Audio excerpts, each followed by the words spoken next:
គាត់មានត្រឹមតែប៉ុណ្ណឹងក្រែងញ័រខ្លាំងណាស់នឹកស្មានថាព្រះនាងធុញទ្រាន់នឹងលោកមេតបស៊ីហើយមិននឹកស្មានថាគាត់នៅតែជាទីពេញចិត្តដែរ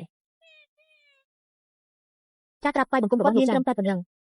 ពួកអ្នកជានរណាព្រះនាងអ្នកខ្ញុំមិនមែនពួកយើងជាអ្នកបម្រើរបស់ព្រះនាងមានអ្នកបម្រើច្រើនម្ល៉េះយើងមានរឿងចង់សួរពួកអ្នកត្រូវឆ្លើយតាមត្រង់តើយើងជានរណាព្រះនាងគឺជាព្រះនាងធំអូននាមត្រកូលលីឈ្មោះជាវមានពលរមថាទុនយ៉ាព្រះនាងលីជាវក្នុងប្រវត្តិសាស្ត្រមានពីរអង្គព្រះនាងលីជាវជាមនុស្សចូលចិត្តប្រមូលអ្នកបម្រើចំណែកព្រះនាងទីស៊ីលីថាមានរូបឆោមលំពណ៌និងបញ្ញាស្មារតីគឺជាមនុស្សដែលព្រះនាងទីស្រឡាញ់លោកមេតបសុចិនព្រះនាងថែមទាំងមិនខ្វល់ពីរាជការបង្ខំយកមន្ត្រីធំមកធ្វើជាអ្នកបម្រើយើងពេញចិត្តអ្នកចង់ឲ្យអ្នកធ្វើជាស៊ីចង់អូហ្វូស៊ីឈើបដៃអូនប្រុសស៊ីជាហាក់ដូចជាកំពុងជាប់ឃុំក្នុងគុកបើអ្នកមិនព្រមធ្វើជាអ្នកបម្រើរបស់យើងទេយើងនឹងឲ្យគេស្លាប់ក្នុងគុកដោយស្ងាត់ពេលអាយុ20ឆ្នាំព្រះនាងបានចាញ់ការដណ្ដើមរាជពីព្រះនាងទី2ต้องการទៅត្រូវនិរទេសទៅភ្នំ100ឯព្រះនាងទី2បានឡើងគ្រងរាជខ្លាយជាស្ដេចស្រីហើយពេលនេះខ្ញុំបានឆ្លងភពមកក្នុងខ្លួនព្រះនាងធំដែលគ្មានសមត្ថភាពនេះឆ្នាំនេះខ្ញុំអាយុប៉ុន្មានទូព្រះបង្គំសូមជម្រាបព្រះនាងមានព្រះជន្ម20វស្សាកំពុងតែស្រស់ស្អាតបងប្រុសទី2បើអញ្ចឹងតើខ្ញុំមិនត្រូវគេនិរទេសទៅភ្នំនៅពេលខាងនេះទេព្រះនាងទី2ទៅជាព្រះរាជបងស្រីនេះហើយគឺជាព្រះនាងទី2ដែលមានប្រាជ្ញាឆ្លៀតវៃនិងល្បីល្បាញក្នុងប្រវត្តិសាស្ត្រព្រះនាងធំមិនចេះអ្វីសោះចេះតែដើរលេងមិនដូចព្រះនាងទី2ព្រះនាងទី2គ្រប់កែគ្រប់យ៉ាងនឹងឈ្នះការប្រកួតរដូវស្លឹកឈើជ្រុះហើយលោកមេប៉ាត់សេគឺជាគូនឹងគ្នាដែលថាសេជិនគឺជាមនុស្សដែលលីតឹងស្រឡាញ់ហើយខ្ញុំថែមទាំងដណ្ដើមយកគេមកពិតជាស្រីអាក្រក់មែនតែអាក្រក់បើខ្ញុំឈ្នះការប្រកួតថ្ងៃស្អែកខ្ញុំនឹងសុំព្រះបតាឲ្យជួយជីវិតសេជិនអរគុណព្រះនាងទី2ឥឡូវនេះខ្ញុំជាព្រះនាងខុងមិនបាច់ព្រះនាងទី2ក៏ទេតែចិននេះមានគោលការណ៍ណាស់អាលីជីវដ៏អាក្រក់ហ៊ានដណ្ដើមយកចិត្តខ្លួនសង្កត់ពីការសពរបស់នេះមិនដែរ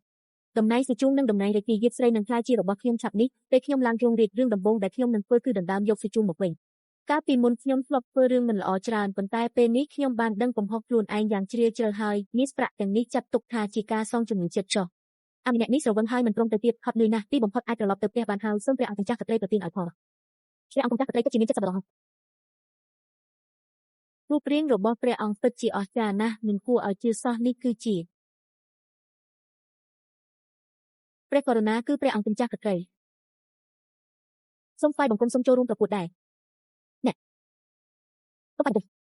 ព្រះនាងមិនសូវមកស្ដាប់ការបង្រៀននៅសាលាទេតែបែរជាមានភាពក្លាហានចូលរួមប្រកួតទៅវិញមិនថាព្រះនាងធ្វើបានល្អកម្រិតណាទេខ្សែភាពក្លាហាននេះពិតជាគួរឲ្យសរសើរខ្ញុំមិនដែលនិយាយថាខ្ញុំមិនចេះតែងកំណាព្យទេថ្ងៃនេះខ្ញុំមិនត្រឹមតែនឹងតែងកំណាព្យប៉ុណ្ណោះទេខ្ញុំថែមទាំងនឹងដណ្ដើមយកលេខ1ក្នុងការប្រកួតនេះទៀតអូអ្នកចង់បានលេខ1ព្រះនាងខំតែងតែរត់ចោលរៀនហើយលទ្ធផលក៏អន់រហូតគ្មានចំណេះដឹងអ្វីសោះចុះហេតុអ្វីចង់បានលេខ1តែងតែជារបស់ព្រះនាងទី2តើព្រះនាងខំមានសិទ្ធិអ្វីទៅប្រជែងនឹងព្រះនាងទី2ខ្ញុំគឺជាជើងឯកពិសិដ្ឋលោកមកពីសតវត្សទី21តើខ្ញុំអាចធ្វើឲ្យអ្នកទាំងឡាយថ្ងៃនេះខ្ញុំនឹងប្រើអត្តសញ្ញាណរបស់ព្រះនាងដែលគ្មានប្រយោជន៍នេះដើម្បីទាំងមុខអ្នកទាំងឡាយព្រះបតាព្រះរាមគ្រាន់តែចង់បង្ហាញភាពខ្លាំងទៅប្រកែកជាមួយកូនសូមព្រះបតាគុំបន្ទោសព្រះនាងហើយអនុញ្ញាតឲ្យព្រះនាងត្រឡប់ទៅដំណាក់វិញការប្រកួតមិនទាន់ចាប់ផ្ដើមផងតើអ្នកទាំងឡាយដឹងយ៉ាងម៉េចថាខ្ញុំមិនអាចធ្វើលីជាវធម្មតាអ្នកមិនរៀនសូត្រគ្មានចំណេះដឹងអ្វីសោះឪពុកក៏ទ្រាំបានប៉ុន្តែការប្រកួតនេះមិនមែនជាកន្លែងសម្រាប់អ្នកមកបង្កជំនុំទេឆាប់ត្រឡប់ទៅដំណាក់វិញទៅព្រះបតាធម្មតាក្នុងក្រសែភ្នែកអ្នកទាំងឡាយកូនពិតជាគ្មានប្រយោជន៍មែនប៉ុន្តែតើអ្នកមានប្រយោជន៍មានសិទ្ធិចូលរួមប្រកួតទេបើដូច្នោះឪពុកនឹងអនុញ្ញាតឲ្យអ្នកចូលរួមប្រកួតលីជាវលីខានអ្នកទាំងពីរជ្រើសរើសវិញ្ញាសាប្រកួតម្នាក់មួយទៅព្រះបតាកូនជ្រើសរើសការតែងកំណាព្យប៉ុន្តែសម្រាប់ខ្ញុំដែលជាស្រីសំណាងដែលបានឆ្លងភពមកពីសតវត្សទី21នេះមិនមែនជារឿងពេញលេញសាច់ទេលីខានក៏ឆ្លងភពដែរ